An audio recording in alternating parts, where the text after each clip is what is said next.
About $28,000 for the investor, $313,000 into the deal. So you divide those two, and it gives you your cash on cash ROI, or return on investment. Yeah, and that's over 4 months. That's 4 months. So if we were to annualize it, it'd be 3 times this amount, right? Exactly. So you're looking at closer to 20% exactly. cash on cash. Today I'm in Saskatoon, and I'm joined by Fraser and Vanessa from YXL Properties, and we discussed their 6th flip in 18 months. And what's really exciting is Fraser is actually on the cusp of transitioning into real estate full time. So I'm really excited to bring this story. As you guys can see on the door back there, we broke down and dived deep into the numbers. Thank you guys so much for taking the time to shoot this video. Yeah, no, thanks for coming. Thanks for reaching out to us and connecting with us. Yeah, you guys are always welcome, and I love talking numbers and talking real estate, and I can chat numbers and stuff all day. So in today's video, we're going to share exactly the numbers behind this deal, how they found this deal, and the design choices for this property. Let's get into it. And first of all, thanks Fraser for breaking down all the numbers. I know that this is what the fans really love and enjoy. So if you don't mind, let's maybe just talk real high level about where we are. We're in Saskatoon. So what's this neighborhood look like before we get into the numbers specifically on this project? Yeah, this neighborhood's awesome. It's a pretty sought after neighborhood in Saskatoon. There's a lot of people buying houses in this area that the price points are a little bit higher compared to current market prices, like averages in Saskatoon. Yeah. So yeah, it's a very good area. It's one of our target areas, and we ended up finding the property here. So yeah, it worked out really good. Yeah, and so this was a private deal, It was, yeah. We found it off market. It was a guy I knew actually, and they just wanted it gone, so we took it off their hands. And yeah, I can go through some of the numbers here, and we'll check it out. Let's dive into it. Yeah, so this is our company, YXL Real Estate Investments, and then my wife's company is Magdalena Designs. She does all the interior design, and not just like picking furniture. She's doing AutoCAD drafting and like laying everything out, like lighting design or lighting layout, electrical layout, which way the flooring's being laid, stuff like that. We're all about systems and processes. Yeah. So yeah, anyways, we picked this property up for about $225. The city assessment right now on this property, I think, is around $355, $360, something like that. And we're going to put about $50,000 into this property. We do have an investor on this property, and the fixed costs, like your realtor fees, lawyer fees, the JV, stuff like that. The holding costs, utilities, that's going to run about $15,000. So then our after repair value on a conservative scale is $360,000. That's very conservative for this area, but I like to run all my numbers conservative. Keep your numbers true, like we were talking earlier. You don't lie to yourself. It's really easy to lie to yourself. Yeah. So. And then that leaves us with a gross profit of roughly $70,000, but that's split with the JV, with our investor. Yeah. Okay, so let's maybe break this down line by line then. So purchase price $225. Is that the first thing you offered and they said yes, or what did that actually look like? Yeah, we actually offered $220 and they came back at $225. Like I said, there was a lot of motivation to get out of this property. Yeah. So they came back and asked if we would do $225, and the numbers still worked for me, obviously. So we went ahead with it. And when you're making your private offers, are you cash no conditions, or what does that look like? We left it out on this one. We just did up an offer. We didn't even do subject to financing. We had a couple different lines on investors, so we knew that we could close it. Yeah. So we ended up closing this one cash. Okay. So that worked out good, yeah. So rental costs, $50,000. Do you mind just walking us through high level what that consists of? Yeah, so basically on this house, we're doing a kitchen, paint, flooring, bathroom, and that's pretty much it. All your big ticket items are done. Your kitchen runs roughly about $10,000. Your bathroom's another 10, flooring, paint, and miscellaneous is the remainder. So that's basically where that comes from. It's a super boring flip project, but that's what you want in a flip. That's where the profit is. Honestly, right? We never get houses like this. So you don't want your investing to be too exciting, and that means that you don't have the systems and processes and procedures in place. And even the houses, like usually we're knocking out walls and stuff like that. I'll take you guys to another property after this one. Yeah. And there's some beat up homes that we work with, so this is a treat. Our trades are going to love this one. Okay, and so $15,000 fixed costs. How do you go about estimating what your fixed costs are going to be? We've done enough now. I know roughly where those numbers lay, and your realtor costs on the sale, or your big cost in that. Chunk. Yeah. So on 360, that'll be whatever, 12 grand. We'll get a discount. Like we work with the same realtor on our end, so will You've built up a relationship exactly with them. You're able so to. he still gets a commission, but it's just a reduced commission because of volume. Yeah. So, and then yeah, the JV is about 750. We're hammering that out right now. We're building out our templates for our different JV styles. Like if it's a debt investing, so like a set interest rate, we have a JV for that. And if we do equity, like a 60-40 split like this one, we have a JV built for that. And we're just working out those processes right now, so we don't have to go back to the lawyers and get them to completely redraft it each time. Yeah. So because that's a big added cost when you start doing volume. So. Okay, so let's kind of break down then exactly what this deal looks like from YXL and your investors' perspective. So you're the active partner, they're the money partner? Yeah, we're the managing partners and they're the money partners. So on this one, it worked out. We negotiated a 60-40 split with equity on this investor, so YXL gets 60% and the investor gets 40%. And projected profits on this for YXL would be about 42,000, and then for the investor it works out to about 28,000, but it's completely passive. So it's a really good return. He's really happy with that. So, and then timeline is about 3 to 4 months. And that includes actually listing and selling the property. Yeah. We think it'll sell quick in this area, and honestly, we could probably do the reno in about 2.5, maybe 3 months. So this is a quick one. It's nice and easy. Usually we're running 6-month timeline. So yeah, again, this is a treat. This isn't a conservative number. That's pretty actual, but yeah. And so I know one of the questions people are going to ask is this split. How do you decide what's an appropriate split to offer to an investor? This is actually a very interesting property because of the margins on this one. I had the purchase price cheap enough. Comps for other people scooping up flips in areas like this are going around 260. We actually lost a flip a little while ago to a cash offer a little bit, what would that be, east of here, and the price was around 260. So I offered this, I threw it up on a couple different platforms to investors that I knew, and I offered it out at 260. I was debating on wholesaling it, so that would net about 35 completely passive, and then basically wholesaling is just when you put it under contract and then you can't handle it or you're too busy, you can wholesale the contract. And then so anyways, I had about 3 or 4 people that were interested at that price, so or at 260, so I could have wholesaled it. So me and the investor were going to do 50-50. That's what he wanted, and I just explained to him if we did do 50-50, then it nets about 35. So I might as well have just wholesaled it and took the quick cash, right? Because you'd have less headaches wholesaling exactly, and actually executing. Less of a timeline. So I could have had that done in 1 month versus 3 to 4 months. So we ended up working out a 60-40 because I do value working with this investor, just because he does.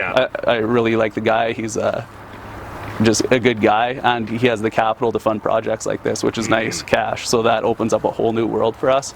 So that in turn is valuable for us, and that's what we took into consideration.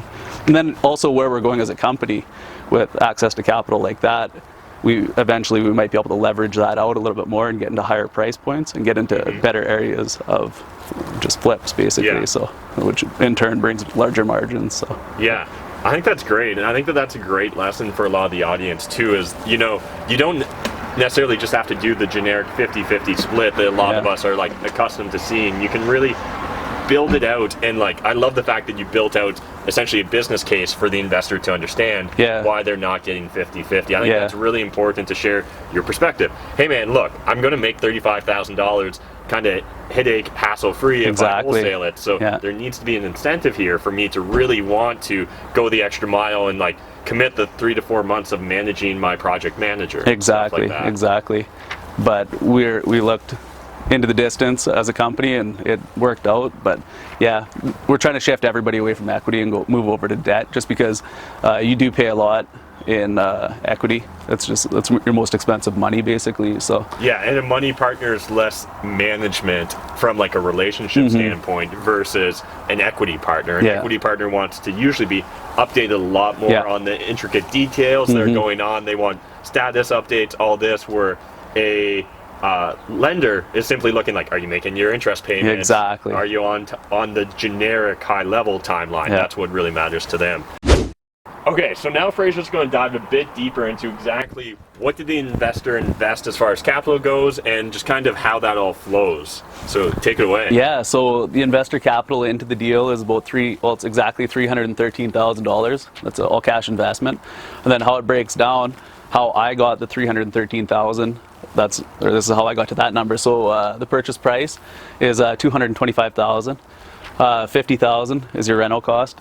15,000 is your fixed cost, and again, that's lawyers and realtors and stuff like that. And then we put a $23,000 reserve in because, like I was mentioning earlier, the worst thing that you can do is go back to your investor for more money, and it does happen. There are overages, like in these 100-year-old houses that we renovate. Like we just ran into knob and tube, and that blew the electrical budget up to like 8,000, right? Yep. You know, absolutely. And so it is good to have reserves. You do need to have them. And then, yeah, that breaks down the profit to about $28,000 for the investor, $313,000 into the deal. So you divide those two, and it gives you your cash on cash ROI, or return on investment, and it's a really good return. Yeah, and that's over 4 months. That's 4 months. So if we were to annualize it, it'd be 3 times this amount, right? Exactly. So you're looking at closer to 20% Exactly. cash on cash. And that's one thing I say too. If we kept your money busy all year, like out of one project into another, which relates back to the deal flow, you need to have deal flow coming in, which is what we're working on right now.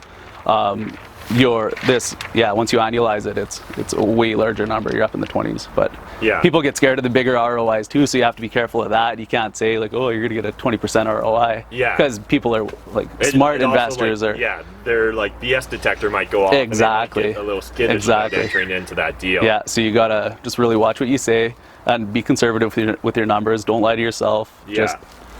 Just be diligent. That's all I can say. I love it. And so I know one question we're definitely going to get is, why buy in cash? So do you mind breaking down for the audience why you decided to buy this house in cash rather than get a mortgage? It was just easier, honestly. We're going for simplicity now.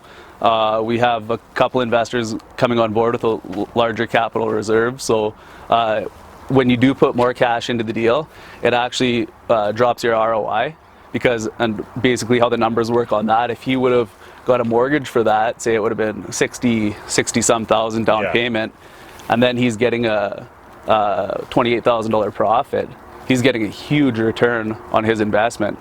So that's another piece that went into the equation when we decided to do a 60-40. This guy's doing all cash, so that's huge. We wouldn't have done a 60-40 with somebody that was qualifying for a mortgage on this one. So that's basically how that worked out. Gotcha. Yeah. And so some of the reasons why cash is easier is just like, you're not going to have to necessarily get an appraisal done. You can just you can make those cash offers without having to delay going firm on the deal and having to wait 7 or 10 days in order to get the traditional financing. And sellers love it. If you can close quickly without any inspection. We didn't do inspection on this house. I went through it. I know what I'm looking for. We didn't make them come meet us again. It was just nice and easy. They met us at the property once and the deal was done. And I actually told her, I laid out the process for her. I said, basically sign this agreement. We get it signed up, and then we go to the lawyer, or you go to the lawyers a week or two before closing, and you give them direct deposit information, leave them a key, and we take care of the rest.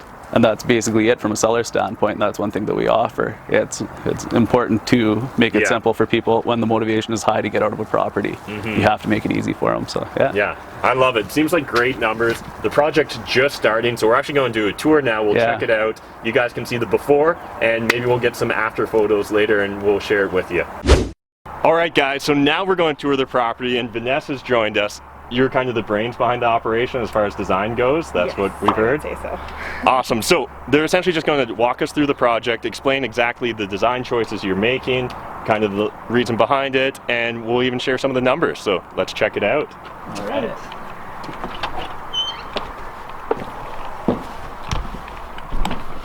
All right, so first thing we see kind of as we enter kind of your generic 60s, 70s style.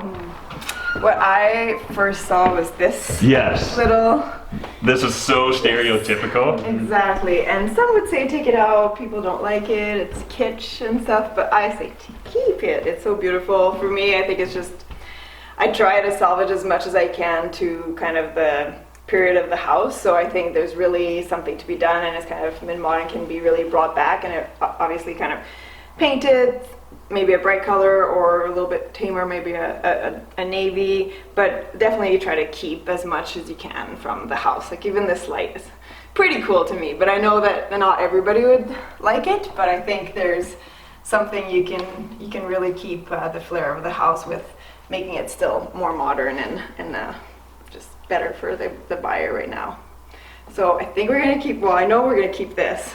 We're gonna keep this paneling as well. I think it's pretty cool. We'll paint it.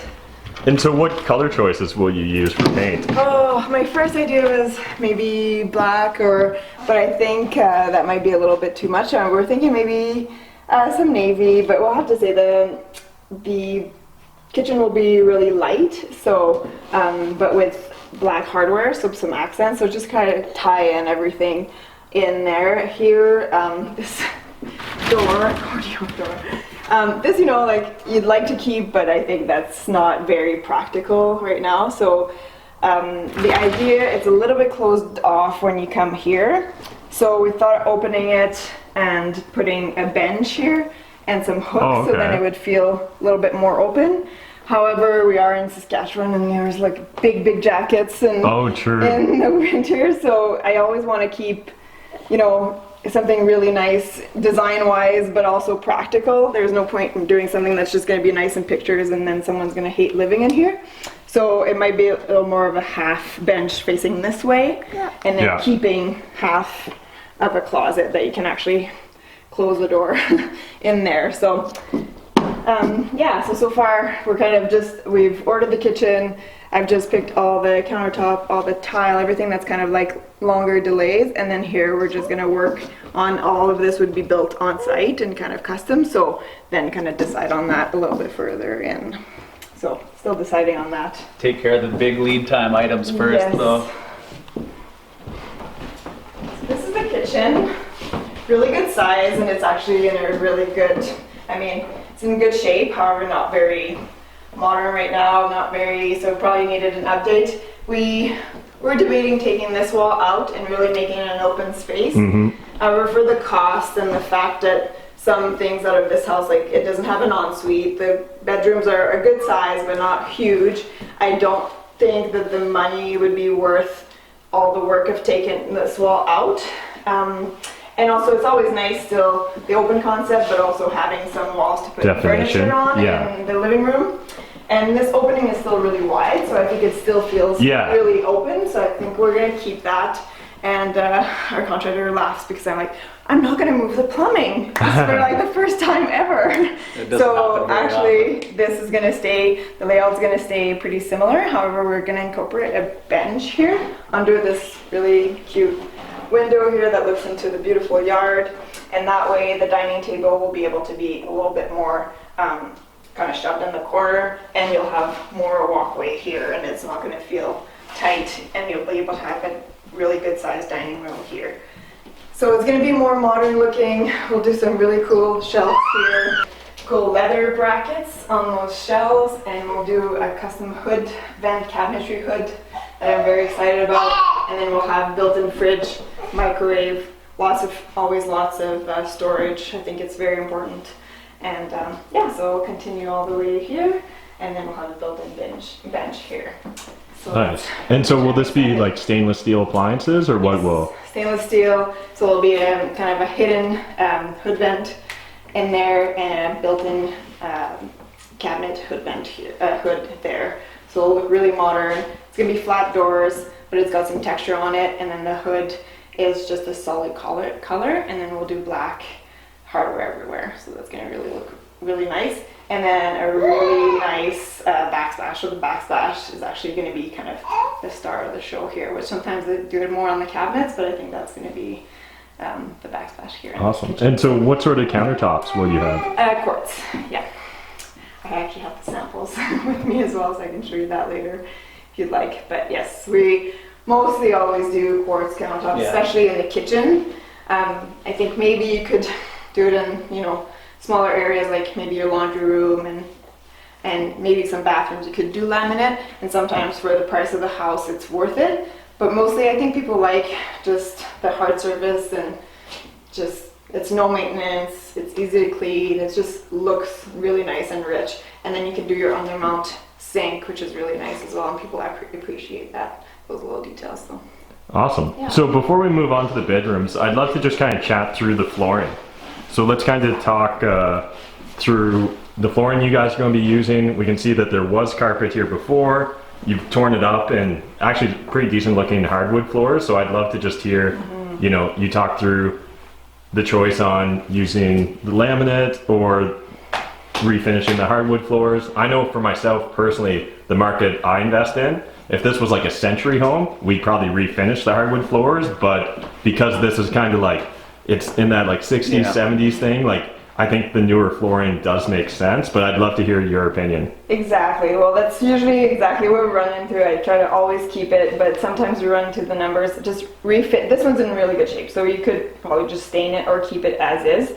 However, if you're going to refinish it and stain it, it's usually a lot more money. You're than looking about laminate. $8 to $12 a square foot to refinish when you can do laminate installed for $4 or $5. So what's the price difference? Depending on your budget and how everything falls, that's one thing that you can cut if you have the flooring. And it breaks your heart because you try to really keep that, and it feels bad to just put laminate on it, but sometimes it's kind of better, first of all, money-wise, and also like just here there's a pretty good line, so we actually might keep this. We found a really good deal on the laminate that we could return if we ended up not taking it, so we were just like, let's buy it and kind of decide and see where we actually just took possession of this not far ago, so we just pulled it up.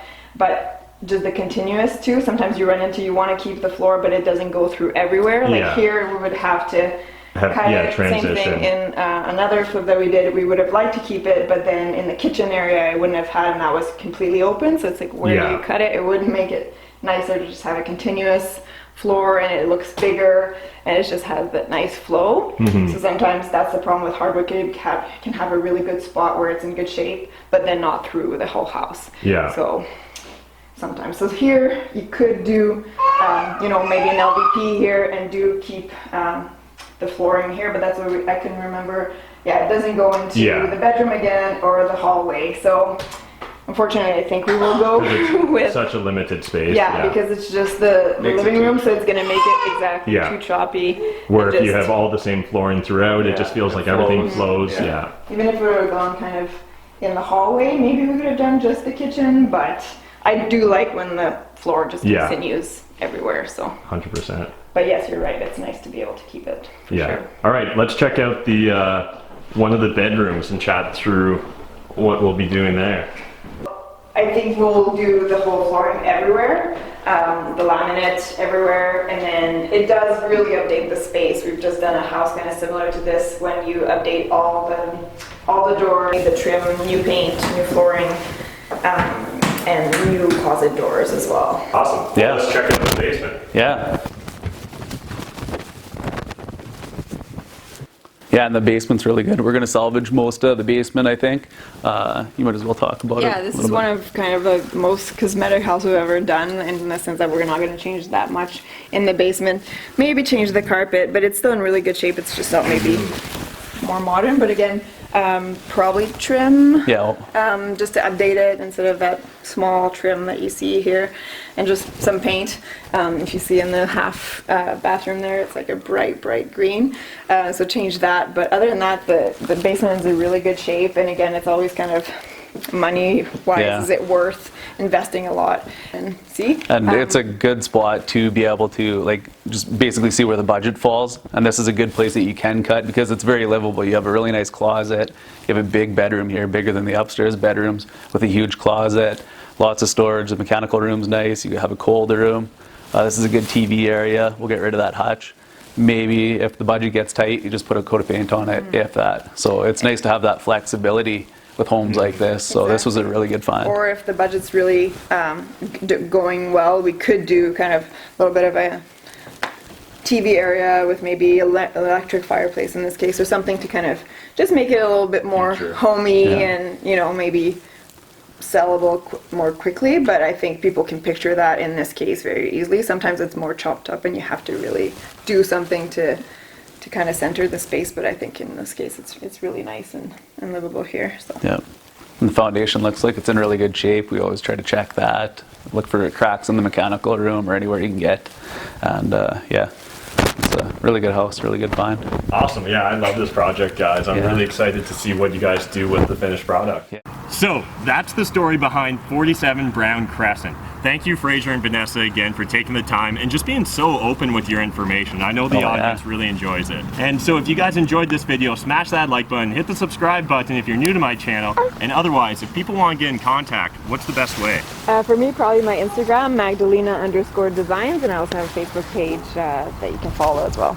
Yeah, and then YXL Real Estate Investments, and you can just follow me on Instagram at Fraser Nybo. And yeah, it was great going through this with you, and yeah, I appreciate you guys coming out to Saskatoon and interviewing us. That's awesome. Awesome, and there's going to be a lot more videos with them, so stay tuned.